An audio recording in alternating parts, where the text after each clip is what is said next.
¿Y si la belleza no fuera simplemente una experiencia subjetiva, sino una vía de acceso al ser? ¿Y si cada vez que decimos, esto es bello, estuviéramos, sin saberlo, haciendo una afirmación metafísica? Durante décadas, la metafísica ha sido considerada una de las disciplinas más abstractas y difíciles de la filosofía, y la estética, muchas veces, ha sido relegada a un campo menor, asociado al arte, al gusto o a la sensibilidad. Pero aquí surge una pregunta inquietante. ¿Y si la experiencia estética fuera, en realidad, una de las formas más profundas de comprensión ontológica? En los últimos 20 años, las matrículas en humanidades han disminuido significativamente en múltiples países occidentales. Informes académicos recientes muestran reducciones que superan el 30% en algunos contextos universitarios. Paralelamente, disciplinas técnicas y aplicadas han ganado terreno. Entonces, debemos preguntarnos, ¿estamos dejando de formular las preguntas fundamentales sobre el ser? ¿Estamos reduciendo el conocimiento a lo cuantificable, olvidando aquello que no se mide, pero que estructura nuestra experiencia del mundo? Porque pensemos un momento, cuando una obra de arte nos conmueve, cuando una sinfonía nos parece necesaria, cuando una arquitectura nos produce una sensación de armonía inevitable, ¿estamos simplemente reaccionando emocionalmente? ¿O estamos captando algo sobre la estructura misma de la realidad? La tradición filosófica ha oscilado entre dos posiciones. Por un lado, quienes sostienen que lo bello es una construcción cultural, una proyección subjetiva. Por otro, quienes han defendido que en la experiencia estética se revela algo objetivo, algo que trasciende al individuo. Hoy vamos a abordar esta tensión desde una perspectiva rigurosamente académica. Exploraremos cómo la idea de una metafísica estética propone que la belleza no es un accesorio del pensamiento filosófico, sino una dimensión constitutiva de la ontología. Analizaremos cómo esta idea aparece en la modernidad, cómo se desarrolla en el idealismo alemán y cómo reaparece en la filosofía del siglo XX. Pero antes de avanzar, quiero plantearte una cuestión clave. Si elimináramos toda experiencia estética de nuestra vida, arte, música, literatura, arquitectura, diseño, ¿seguiría siendo el mundo el mismo mundo? O dicho de otro modo, ¿la belleza es un añadido o es una condición de posibilidad para que algo tenga sentido? Quédate hasta el final, porque la respuesta a esta pregunta no solo afecta a la filosofía del arte, sino a la manera en que entendemos la verdad, el conocimiento y la realidad misma. Hoy comenzamos un recorrido por la idea de metafísica estética, y la primera pregunta es tan simple como radical. ¿Puede la belleza revelar el ser? Comencemos con una pregunta decisiva. ¿Cómo puede un ser humano ser, al mismo tiempo, parte de la naturaleza y libre? Este fue uno de los problemas centrales que intentó resolver Immanuel Kant en su proyecto crítico. Aristóteles define esta disciplina como la ciencia que estudia los primeros principios y las causas últimas. No estudia un objeto particular, como hace la biología o la física. Estudia aquello que hace posible que cualquier cosa sea. Entonces detengámonos aquí. ¿Qué significa estudiar el ser en cuanto ser? Significa preguntarse qué es existir. ¿Qué significa que algo tenga identidad? ¿Qué hace que algo sea real y no mera apariencia? La metafísica, en su forma clásica, busca lo universal y necesario. Busca estructuras fundamentales. Ahora bien, pasemos a la estética. El término estética surge formalmente en el siglo XVIII con Alexander Gottlieb Baumgarten, quien la definió como ciencia del conocimiento sensible. Aquí aparece el contraste. La metafísica se ocupa de lo universal, la estética se ocupa de lo sensible. La metafísica parece aspirar a lo necesario. La estética parece moverse en el ámbito del gusto. Entonces, surge la primera gran tensión del video. ¿Cómo puede lo sensible, lo particular, lo que parece subjetivo, tener relevancia para lo universal y ontológico. Avancemos. En el siglo XVIII, Immanuel Kant transforma radicalmente el debate con su obra Crítica del Juicio. Kant distingue entre tres facultades: el entendimiento, que conoce; la razón, que legisla moralmente; y el juicio, que evalúa. Hoy vamos a abordar esta tensión desde una perspectiva rigurosamente académica. El juicio estético, según Kant, es peculiar. Cuando decimos «esto es bello», no estamos afirmando un concepto objetivo como cuando decimos «esto es un triángulo». Tampoco estamos expresando una preferencia puramente privada como cuando decimos «me gusta el café». Estamos haciendo algo intermedio. Estamos formulando un juicio que surge de la experiencia sensible, pero que pretende validez universal. Y aquí la pregunta crucial: ¿por qué cuando algo nos parece bello, sentimos que los demás deberían estar de acuerdo? Kant sostiene que el juicio estético implica una universalidad sin concepto. No depende de reglas explícitas, pero tampoco es arbitrario. Esto cambia el panorama. La estética deja de ser mera decoración cultural. Se convierte en un fenómeno estructural de nuestra facultad cognitiva. Ahora bien, traigamos algunos datos contemporáneos para dimensionar la relevancia del tema.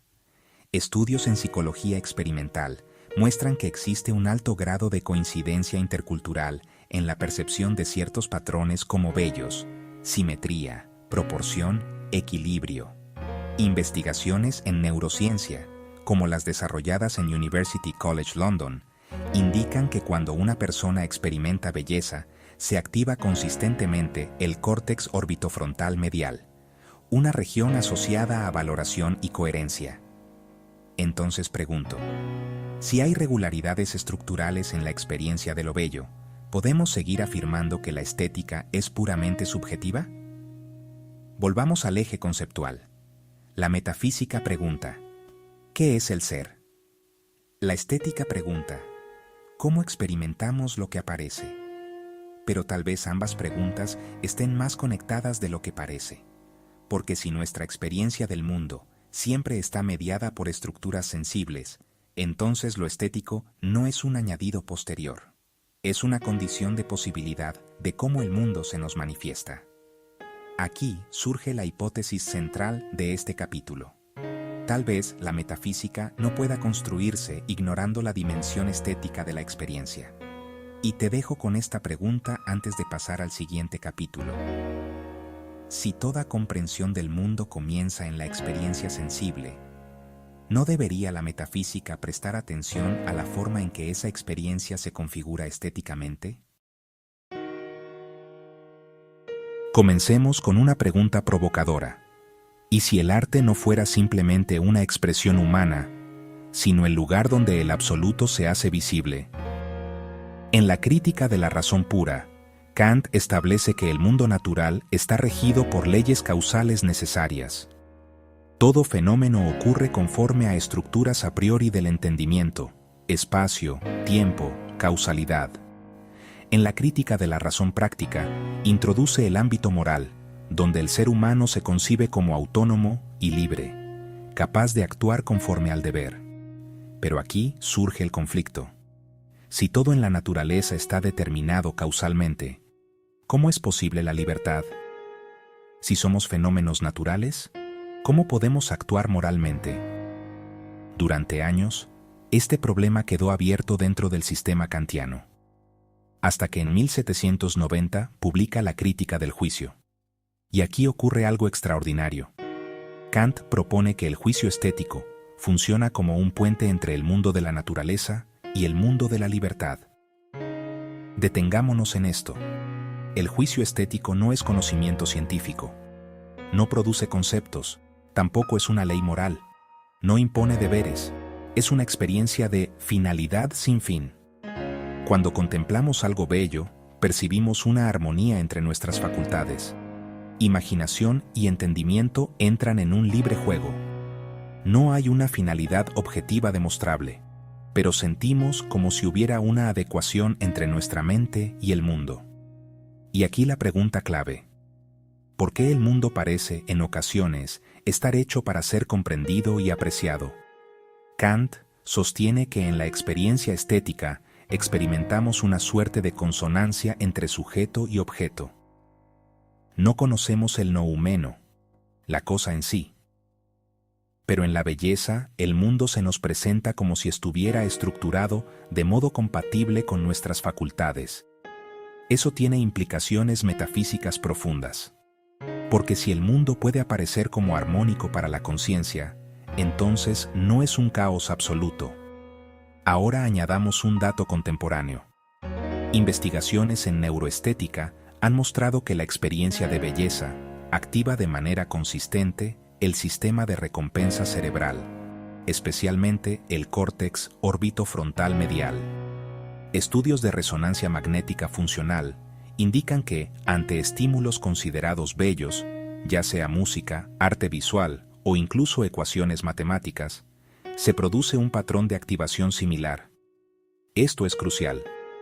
La belleza no es una reacción arbitraria. Tiene correlatos neuronales estables. Incluso el físico Paul Dirac afirmaba que la belleza matemática era un criterio para evaluar la verdad de una teoría. Entonces surge una cuestión provocadora. ¿Por qué asociamos espontáneamente belleza con verdad o coherencia? Volvamos a Kant. Para él, el juicio estético genera una universalidad subjetiva. No podemos demostrar racionalmente que algo es bello, pero esperamos que otros estén de acuerdo. Esto no es trivial.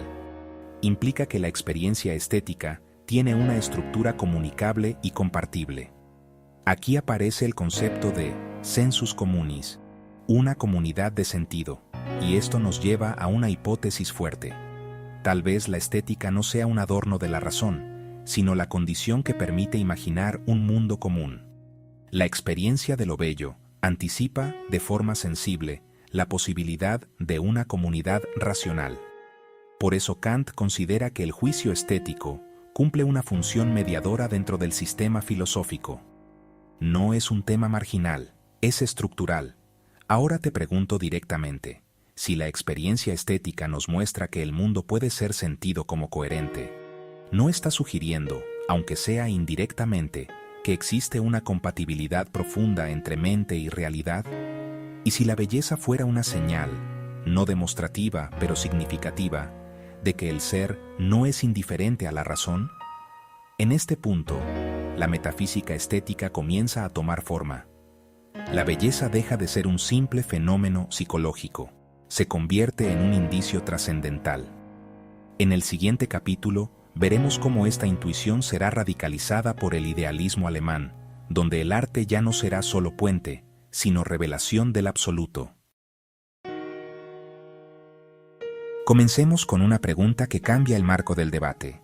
¿Y si el arte no representara la realidad, sino que la hiciera aparecer?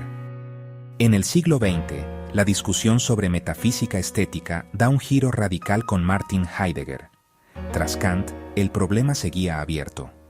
Había un puente entre naturaleza y libertad, sí, pero aún faltaba una unificación plena entre sujeto y objeto. Es aquí donde aparece Friedrich Wilhelm Joseph Schelling. En su obra, Sistema del idealismo trascendental, Schelling hace una afirmación radical. El arte es el órgano supremo de la filosofía. Detengámonos. ¿Por qué el arte sería superior incluso al discurso conceptual? Para entender esto, debemos recordar el problema central del idealismo alemán. ¿Cómo puede el sujeto conocer el objeto sin reducirlo? ¿Cómo superar la separación entre conciencia y mundo? Schelling sostiene que la filosofía, mediante conceptos, intenta explicar la identidad entre naturaleza y espíritu. Pero el arte la muestra. No la argumenta, la presenta. En la obra de arte, según Schelling, lo consciente y lo inconsciente se unifican. El artista crea intencionalmente, pero el resultado contiene algo que excede su propia intención. Aquí surge una pregunta clave. ¿Has experimentado alguna vez que una obra parece decir más de lo que su autor pudo haber querido decir? Para Schelling, Eso no es un accidente psicológico, es una manifestación del absoluto. El absoluto, en su sistema, es la identidad originaria entre sujeto y objeto, entre naturaleza y espíritu, y el arte sería el lugar donde esa identidad se hace sensible. Esto transforma radicalmente la relación entre estética y metafísica. La estética ya no es un capítulo menor de la filosofía, es el punto culminante del sistema. Ahora bien, contextualicemos esto. A comienzos del siglo XIX, el romanticismo alemán defendía que el arte tenía un poder cognoscitivo superior a la ciencia mecanicista emergente. No era una simple reacción cultural, era una respuesta filosófica a la fragmentación del saber. Hoy, estudios en psicología cognitiva muestran que las narrativas artísticas activan múltiples redes neuronales simultáneamente, emocionales, racionales, imaginativas, generando experiencias integradas de significado. Según investigaciones publicadas en el ámbito de la neurociencia cognitiva, las experiencias artísticas complejas involucran redes distribuidas asociadas a integración simbólica. Esto es interesante, porque Schelling intuía algo similar sin disponer de datos empíricos, que el arte integra lo que el pensamiento discursivo separa. Volvamos a su tesis central. La naturaleza, para Schelling, no es mera materia inerte, es espíritu en proceso inconsciente. El espíritu humano no es algo separado de la naturaleza, es la naturaleza que ha llegado a conciencia de sí. Y el arte sería el punto en el que esa autoconciencia se objetiva sensiblemente. Aquí la metafísica estética alcanza un nivel más profundo. La obra de arte no representa simplemente el mundo. Revela la estructura ontológica de la realidad como identidad dinámica. Entonces, surge una pregunta inevitable. Si el arte revela el absoluto, ¿significa eso que la experiencia estética tiene un estatuto epistemológico propio? ¿Puede el arte conocer? Schelling respondería que sí, pero no en el sentido científico. El arte no ofrece proposiciones demostrables, ofrece intuición intelectual hecha sensible. Y aquí la tensión aumenta. En un mundo académico contemporáneo dominado por la especialización y la cuantificación, ¿hay espacio para considerar el arte como forma de conocimiento ontológico? Porque si Schelling tiene razón, entonces estudiar arte no es solo analizar estilos o contextos históricos, es estudiar modos de revelación del ser. Te dejo con esta pregunta antes de avanzar. Si el arte logra mostrar la unidad entre sujeto y objeto, ¿podría ser que la experiencia estética sea el lugar donde la metafísica deja de ser abstracta y se vuelve experiencia viva? En el siguiente capítulo veremos cómo esta intuición será reinterpretada en el siglo XX, cuando el arte ya no será visto como manifestación del absoluto, sino como acontecimiento de verdad. Comencemos con una pregunta incómoda. Si hoy todo es imagen, diseño, experiencia e impacto visual, ¿estamos más cerca de la metafísica estética o más lejos que nunca? En su ensayo El origen de la obra de arte, Heidegger no pregunta qué es lo bello. Pregunta algo más profundo: ¿cómo acontece la verdad? Y aquí introduce una idea fundamental. La verdad no es simplemente correspondencia entre una proposición y un hecho. La verdad es aletheia, desocultamiento. La realidad no está simplemente ahí, completamente dada. Se revela, se abre, se desoculta. Entonces, ¿qué tiene que ver esto con el arte? Heidegger sostiene que la obra de arte es uno de los lugares privilegiados donde ocurre ese desocultamiento. No se trata de que la obra imite algo. No se trata de que sea una copia fiel de la realidad. Se trata de que, en la obra, un mundo se instaura. Heidegger analiza el ejemplo de un cuadro de zapatos campesinos pintado por Vincent van Gogh. A primera vista, son solo zapatos. Pero Heidegger afirma que en esa pintura no vemos simplemente un objeto físico. Se revela un mundo, el trabajo del campo, la dureza de la tierra, la fatiga, la existencia campesina. La obra no describe, abre un horizonte de sentido. Aquí la metafísica estética se transforma profundamente. Ya no hablamos de belleza como armonía entre facultades como en Kant, ni de arte como manifestación del absoluto, como en Schelling. Ahora hablamos del arte como acontecimiento ontológico. Detengámonos en esto.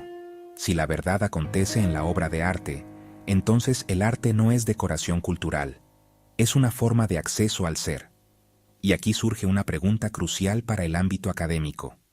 ¿Es posible que ciertos fenómenos solo puedan comprenderse a través de formas estéticas y no mediante análisis puramente conceptuales? Heidegger introduce además una tensión interna en la obra, la lucha entre mundo y tierra. El mundo es el conjunto de significados abiertos por la obra. La tierra es aquello que se resiste, lo que permanece oculto, la materialidad que nunca se agota en interpretación. Toda obra auténtica mantiene esa tensión viva. No lo explica todo. No se deja reducir completamente. Y aquí aparece una cuestión contemporánea relevante. En estudios actuales de teoría del arte y hermenéutica, se reconoce que las obras no tienen un significado fijo y cerrado. Se configuran en la interacción histórica con los espectadores. La interpretación no es arbitraria, pero tampoco es definitiva. Entonces pregunto, ¿no implica esto que la obra de arte es un espacio dinámico donde el ser sigue desplegándose? Heidegger también advierte algo importante. En la modernidad técnica, todo tiende a convertirse en recurso disponible, en objeto calculable. Él lo llama Gestel, el dispositivo técnico que encuadra la realidad. En ese contexto, el arte puede funcionar como resistencia, no porque sea sentimental, sino porque interrumpe la lógica de la pura utilidad. Aquí, la metafísica estética adquiere una dimensión crítica. El arte no solo revela el ser, también cuestiona la forma en que lo estamos comprendiendo. Y ahora te planteo una pregunta que exige reflexión. Si vivimos en una época donde la realidad está mediada por imágenes, pantallas y producción constante de contenido estético, ¿seguimos experimentando desocultamiento o estamos atrapados en una saturación superficial? ¿El arte contemporáneo abre mundo o lo reemplaza por simulación? Heidegger no ofrece respuestas simples, pero sí nos deja una intuición poderosa. El ser no se deja capturar completamente por el concepto, necesita acontecer. Y el arte es uno de los modos privilegiados en que ese acontecimiento se da. Así, la metafísica estética ya no es solo una teoría sobre la belleza, es una reflexión sobre cómo la verdad misma puede irrumpir en la experiencia.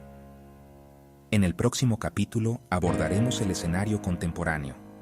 ¿Estamos viviendo un giro estético de la metafísica o una estetización que vacía de profundidad al ser? Llegamos al punto decisivo.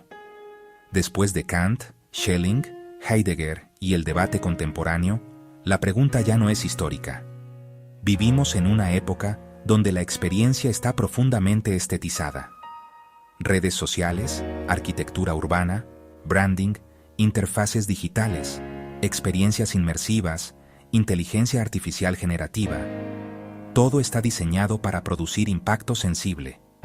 Pero aquí surge la tensión central de este capítulo. La expansión de lo estético implica una profundización ontológica o una superficialización del ser. Algunos filósofos contemporáneos sostienen que vivimos un giro estético. La experiencia ya no se organiza únicamente alrededor de la verdad conceptual, sino de la experiencia vivida, la percepción, la atmósfera. En el ámbito sociológico y cultural, las industrias creativas representan hoy un porcentaje significativo del PIB en múltiples economías desarrolladas. Según informes internacionales sobre economía creativa, el sector cultural y creativo emplea a millones de personas y crece a un ritmo superior al promedio de otros sectores tradicionales. Es decir, la estética no es marginal, es estructural en la economía contemporánea. Pero aquí aparece una figura clave, Jean Baudrillard. En su obra Simulacros y Simulación, Baudrillard sostiene que en la sociedad contemporánea, la representación ya no remite a una realidad previa. El signo reemplaza lo real. La imagen no representa algo, produce su propia realidad. Aquí la pregunta se vuelve urgente. Si todo es apariencia cuidadosamente diseñada, ¿queda espacio para el desocultamiento del que hablaba Heidegger? ¿O vivimos en una hiperrealidad donde la estética ya no revela el ser, sino que lo oculta? Pensemos en el fenómeno de las redes sociales. La identidad se construye visualmente. La experiencia se valida por su capacidad de ser compartida. El valor se mide en términos de visibilidad. Estudios recientes en psicología social muestran que más del 70% de jóvenes universitarios reconoce que la imagen digital influye directamente en su autopercepción y sentido de identidad. Esto es relevante filosóficamente, porque si la identidad se configura estéticamente, entonces la estética ya no es solo teoría del arte, es teoría del ser social. Ahora bien, no todo es simulacro. En el ámbito académico, la estética ha adquirido nuevas dimensiones: estética ambiental, estética cotidiana, estética relacional. Investigaciones interdisciplinarias muestran que la experiencia estética influye en la percepción ética, en la toma de decisiones y en la construcción de sentido comunitario. Entonces surge la gran bifurcación. Por un lado, una estetización total que puede vaciar de profundidad la experiencia. Por otro, una ampliación de la estética como dimensión constitutiva del ser en el mundo. Te pregunto directamente, cuando experimentas una obra contemporánea, una instalación inmersiva o incluso una experiencia digital poderosa, ¿sientes que algo se revela o que simplemente estás siendo estimulado? Aquí la metafísica estética enfrenta su desafío más complejo. Si en Kant la belleza era puente, en Schelling, revelación del absoluto, en Heidegger, acontecimiento de verdad. En la contemporaneidad, la estética puede ser tanto revelación como simulación, y la diferencia no es trivial. Depende de si la experiencia abre un mundo o solo produce consumo. Depende de si genera reflexión o solo impacto. Depende de si permite que algo del ser se desoculte, o si lo reemplaza por superficie. Aquí entra una cuestión metodológica para el ámbito universitario. ¿Debe la filosofía limitarse al análisis conceptual tradicional o debe incorporar seriamente la dimensión estética como clave hermenéutica para comprender nuestra época?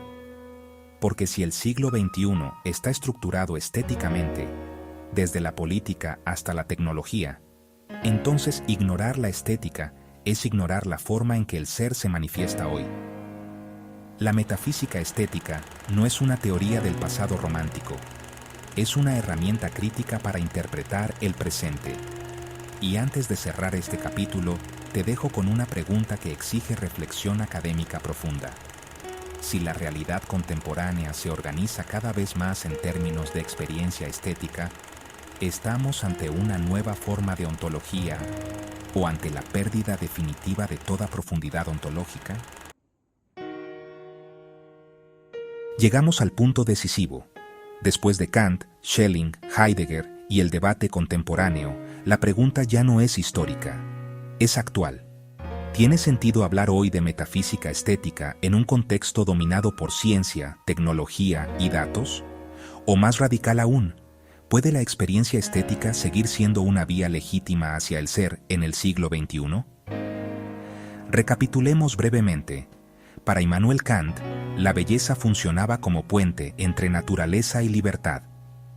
Para Friedrich Wilhelm Joseph Schelling, el arte era revelación sensible del absoluto. Para Martin Heidegger, la obra de arte era acontecimiento de verdad, desocultamiento del ser. Tres momentos distintos, tres maneras de vincular estética y ontología. Pero hoy el escenario ha cambiado. Vivimos en una cultura hiperconectada, visualmente saturada, donde la experiencia se diseña, se optimiza y se consume. Entonces surge una pregunta inevitable.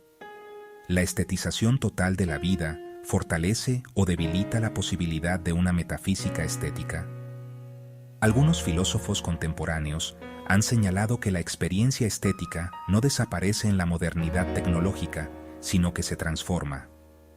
La arquitectura digital, el diseño de interfaces, la realidad virtual, incluso la visualización de datos científicos, configuran modos específicos de aparición del mundo, es decir, la forma en que algo aparece no es neutral. Y aquí volvemos al núcleo metafísico. Si el ser siempre se manifiesta de algún modo, y ese modo está estructurado estéticamente, entonces la estética no es opcional, es constitutiva. Ahora bien, esto exige una precisión conceptual importante. Metafísica estética no significa que todo es bello, ni que la ontología se reduzca al arte. Significa que la experiencia sensible, configurada formalmente, puede revelar estructuras fundamentales del ser. La cuestión clave es la profundidad, porque hay una diferencia entre una experiencia que simplemente estimula y una experiencia que transforma la comprensión del mundo. Estudios en filosofía de la mente y fenomenología muestran que ciertas experiencias estéticas intensas producen reconfiguraciones duraderas en la percepción del sentido. No se trata solo de emoción pasajera, sino de reorganización interpretativa. Entonces pregunto, ¿puede una experiencia estética alterar nuestra ontología implícita? Si la respuesta es sí, entonces la metafísica estética no es una teoría marginal, es una hipótesis fuerte sobre cómo se configura el sentido. Pero también debemos reconocer el riesgo. En un mundo donde la lógica del mercado convierte toda experiencia en producto, lo estético puede volverse superficial, instrumentalizado, vacío. Aquí la tarea académica es crítica. No se trata de celebrar toda estetización, se trata de distinguir entre revelación y distracción, entre apertura de mundo y saturación sensorial. Y ahora quiero plantearte una pregunta final, no como espectador, sino como estudiante universitario, investigador o docente. Cuando estudias un texto filosófico, una obra de arte, una teoría científica, ¿atiendes solo al contenido conceptual? ¿O también a la forma en que ese contenido se presenta y configura tu experiencia? Porque si la forma influye en el modo en que el ser aparece, entonces la dimensión estética atraviesa todo conocimiento. Tal vez la metafísica estética no sea una disciplina separada. Tal vez sea una actitud filosófica. Reconocer que el ser no solo se piensa, también se experimenta. Y que esa experiencia tiene estructura, forma, ritmo, configuración. La pregunta final no es si la belleza explica el ser como una ecuación. La pregunta es más profunda. ¿Podemos comprender plenamente la realidad ignorando el modo en que se nos manifiesta estéticamente? Si la respuesta es no, entonces la metafísica estética no es una curiosidad histórica, es una tarea pendiente. Y ahora te dejo con la cuestión que atraviesa todo este recorrido. ¿La experiencia estética es simplemente un fenómeno cultural o es el lugar donde el ser, silenciosamente, se deja entrever? La respuesta quizás no está solo en los libros, está en cómo experimentas el mundo. Hemos recorrido un trayecto exigente. Comenzamos preguntándonos si la belleza podía revelar el ser. Examinamos cómo la metafísica clásica buscaba los principios últimos. Vimos cómo la estética moderna dejó de ser mero estudio del gusto para convertirse en un problema filosófico central. En Immanuel Kant, la belleza fue puente entre naturaleza y libertad. En Friedrich Wilhelm Joseph Schelling, el arte se convirtió en manifestación sensible del absoluto. En Martin Heidegger, la obra dejó de representar para convertirse en acontecimiento de verdad. Y en la contemporaneidad, enfrentamos una tensión decisiva.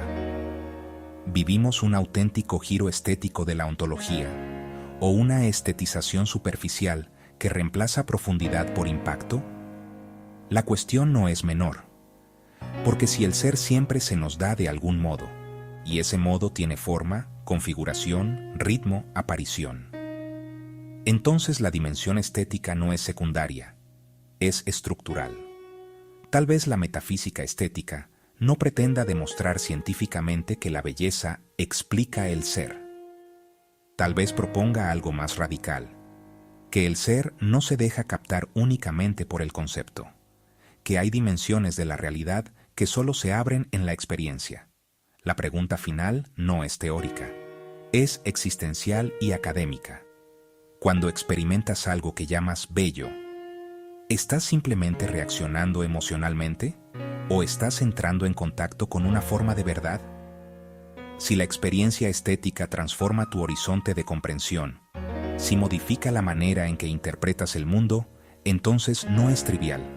Entonces, tiene implicaciones ontológicas. Y aquí dejamos la pregunta abierta, como toda pregunta genuinamente filosófica. ¿La belleza es una construcción cultural o es uno de los modos privilegiados en que el ser se deja entrever? Si este recorrido te aportó claridad o abrió nuevas preguntas, te invito a continuar la conversación académica en los comentarios. No te pregunto si te gustó el video, te pregunto algo más exigente. ¿Defenderías la tesis de una metafísica estética en un seminario universitario? ¿Con qué argumentos? ¿Desde qué autor? Escribe tu postura de manera fundamentada. Si te interesa que profundicemos en un autor específico, Kant, Schelling, Heidegger, o que abordemos críticas analíticas contemporáneas a la metafísica estética, indícalo también. Suscríbete para seguir explorando filosofía con rigor académico y perspectiva contemporánea. Porque la filosofía no termina cuando acaba el video, comienza cuando decides pensar por tu cuenta.